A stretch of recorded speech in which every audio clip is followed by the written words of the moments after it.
बच्चों, आज हम कार्ल मार्क्स के बारे में जानेंगे और समझेंगे तथा ये देखेंगे कि कार्ल मार्क्स ने अपने विचारों को किस प्रकार से प्रतिपादित किया है और उसके विचारों से हम क्या जान सकते हैं।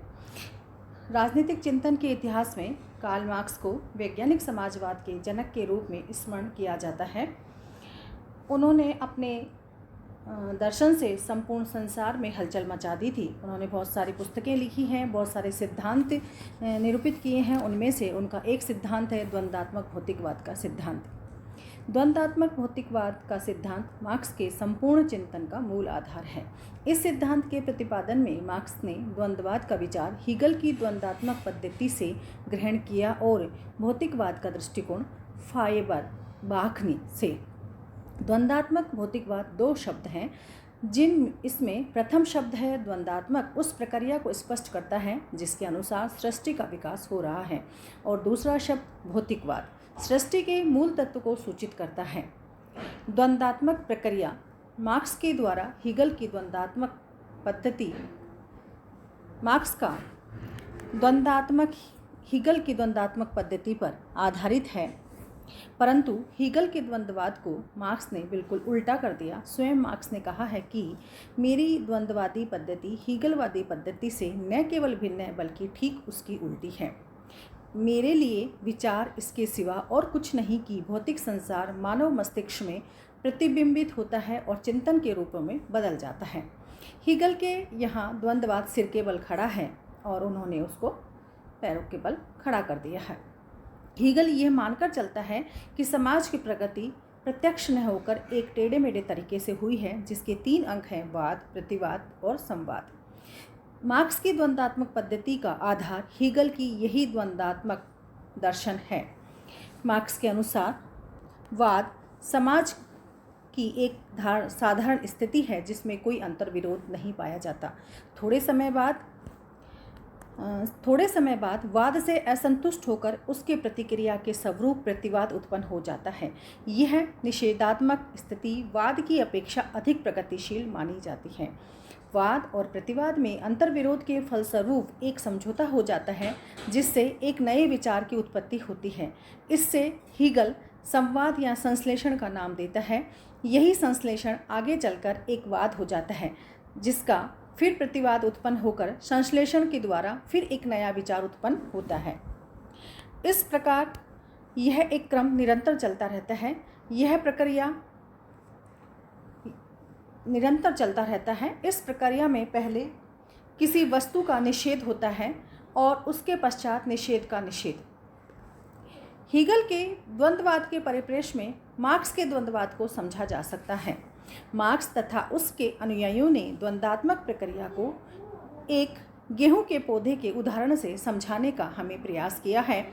उनका कहना है गेहूं का दाना वाद है, भूमि में उसे बो देने पर यह गलकर नष्ट हो जाता है और नष्ट होकर अंकुरित हो जाता है और पौधे का रूप धारण कर लेता है। यह पौधा विकास का दूसरा चरण प्रतिवाद है। तीसरा चरण पौधे में बाली का आना, इसके पकने पर गेहूं के दाने का बनना तथा पौधे का सूख कर नष्ट होना है। यह तीसरा चरण संवाद है। आर्थिक जीवन की विभिन्न अवस्थाओं के संदर्भ में इस द्वंद्वात्मक प्रक्रिया को इस प्रकार समझाया जा सकता है कि पूंजीवाद वाद है, सर्वहारा वर्ग के अधिनायकवाद की अवस्था प्रतिवाद है और साम्यवाद की अवस्था संवाद है। इस प्रकार स्पष्ट है कि द्वंद्वात्मक विरोधी तत्वों में निहित संघर्ष के माध्यम से संचालित होता है। भौतिकवाद मार्क्स ने द्वंद्वात्मक पद्धति हीगल से ग्रहण की है, परंतु मार्क्सवादी द्वंद्ववाद हीगल के द्वंद्ववाद से बहुत अधिक भिन्न है। हीगल और मार्क्स के द्वंद्ववाद के प्रमुख अंतर ये हैं कि हीगल एक आदर्शवादी था और उसके द्वंद्ववाद का आधार विचार या आध्यात्मिकता था, परंतु मार्क्स के अनुसार विचार नहीं, भौतिक पदार्थ ही इस जगत का आधार है। द्वंद्वात्मक भौतिकवाद प्रगतिवादी है तथा उसकी प्रकृति भौतिक है, आत्मिक नहीं। द्वंद्वात्मक भौतिकवाद की मूल धारणा है कि विश्व का आधार भौतिक जगत तत्व या पदार्थ है। वह अपने आंतरिक स्वभाव द्वारा स्वतः विकसित होता है तथा समय समय पर नाना प्रकार के रूप धारण करता है। मार्क्स के अनुसार विश्व एक भौतिक जगत है इसमें घटनाएं तथा वस्तुएं एक दूसरे से संबद्ध हैं। चूँकि भौतिक जगत में परिवर्तन निरंतर होते रहते हैं, अतः सामाजिक जीवन में भी परिवर्तन होते रहते हैं। इन परिवर्तनों का कारण कोई दैवी सत्ता या ईश्वरीय नियम नहीं है, परंतु प्रत्यु भौतिक परिस्थितियों का होना है। मार्क्स के इस द्वंद्वात्मक भौतिक सिद्धांत की अपनी कुछ विशेषताएं हैं, अपनी कुछ चीज़ें हैं। जैसे यह एक आंगिक सिद्धांत है। प्रकृति के सभी पदार्थों में परस्पर निर्भरता तथा आंगिक एकता पाई जाती है। प्रकृति एक संपूर्णता है, इसके हर पहलू दूसरे पहलू पर निर्भर है तथा एक दूसरे को प्रभावित करते हैं। गतिशीलता, प्रकृति में पाया जाने वाला प्रत्येक पदार्थ गतिशील है, वह विकासशील है, निरंतर परिवर्तन होने वाला है। परिवर्तनशीलता, आर्थिक शक्तियाँ सामाजिक विकास की प्रेरक शक्तियाँ हैं। चूँकि भौतिक जगत निरंतर परिवर्तनशील है, अतः सामाजिक जीवन में भी उसी के अनुरूप परिवर्तन होता रहता है। परिणामात्मक गुणात्मक परिवर्तन, प्रकृति में परिवर्तन एवं विकास साधारण रीति से केवल परिमाणात्मक ही नहीं होते, बल्कि उनमें गुणात्मक परिवर्तन भी होते हैं। गुणात्मक परिवर्तन एक झटके के साथ होते हैं और पुरानी चीज़ें नष्ट होकर नई चीज़ों में बदल जाती हैं। क्रांतिकारी प्रक्रिया, गुणात्मक परिवर्तन के आने से क्रांतिकारी प्रक्रिया जन्म लेती है और वस्तुओं में गुणात्मक परिवर्तन धीरे धीरे नए होकर शीघ्रता के साथ अचानक होते हैं। नकारात्मक सकारात्मक संघर्ष, प्रकृति की हर चीज में अंतर्विरोध होता है तथा नकारात्मक एवं सकारात्मक दो प्रकार के पहलू पाए जाते हैं, जिनका आपसी संघर्ष विकास की प्रक्रिया को निरंतर आगे बढ़ाता है। द्वंद्वात्मक विकास की पद्धति जो है मार्क्स की, उसके अपने कुछ नियम हैं, जैसे विपरीतों की एकता और संघर्ष का नियम। इससे तात्पर्य है कि विकास आंतरिक विरोध से संचालित होता है। जब तक विरोध तत्व प्रत्युत या संतुलित रहते हैं तब तक परिवर्तन नहीं होता, किंतु जब वह एक तत्व प्रबल होने लगता है तो परिवर्तन आरंभ हो जाता है।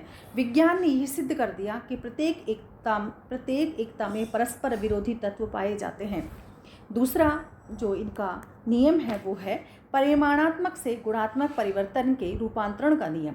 द्वंद्वात्मक भौतिकवाद का दूसरा नियम ये है कि मात्रा में भारी अंतर होने से गुण में भी अंतर आ जाता है। उदाहरणतः पानी का तापक्रम एक निश्चित सीमा से बढ़ जाने पर वह भाप में परिवर्तित हो जाता है। इसी प्रकार उसका तापक्रम एक निश्चित सीमा में घट जाने पर वह जम जाता है। इस प्रकार मात्रा में भारी अंतर पड़ने से गुण में अंतर पड़ना निश्चित है। यह नियम प्रकृति में होने वाले आकस्मिक परिवर्तनों की व्याख्या करता है। अगला है निषेध का नियम। एंगल्स के अनुसार द्वंद्ववाद के अनुसार ऐसी कोई चीज़ नहीं है जो हमेशा कायम रहे। हर चीज़ का आखिरी तौर पर निषेध होता है और उसका अस्तित्व खत्म हो जाता है। निषेध का नियम ये सिद्ध करता है कि विरोधी शक्तियों के टकराव से मूल चीज़ का निषेध हो जाता है और नई चीज़ पैदा होती है। वह उससे कहीं बढ़कर शक्तिशाली और उन्नत होती है। मार्क्स के भौतिकवादी सिद्धांत की विचारकों के द्वारा और कई तर्कों के आधार पर आलोचना की जाती है। जैसे आत्म तत्व की मार्क्स ने घोर उपेक्षा की है तथा भौतिकवादी की धारणा अस्पष्ट एवं गूढ़ है। उसने यह सिद्ध करने का प्रयत्न नहीं किया कि पदार्थ किस प्रकार गति करते हैं। वस्तुतः मार्क्स का द्वंद्वात्मक भौतिकवाद अत्यंत ही रहस्यमयी दिखाई देता है। भौतिकवादी दर्शन मार्क्स उसका विचार है कि मानवीय चेतना भौतिक तत्वों के अधीन होती है। मानव जीवन में भौतिक संतुष्टि की आधारशिला मानव जीवन का सर्वोत्तम लक्ष्य है। द्वंद्वात्मक पद्धति का विकास केवल मात्र एक कल्पना प्रतीत होती है। गेहूं के जो स्थिति है, उदाहरण जो मार्क्स ने दिया है, ऐसा लगता है कि वह एक स्वाभाविक विकास की प्रक्रिया है जो निरंतर होती है।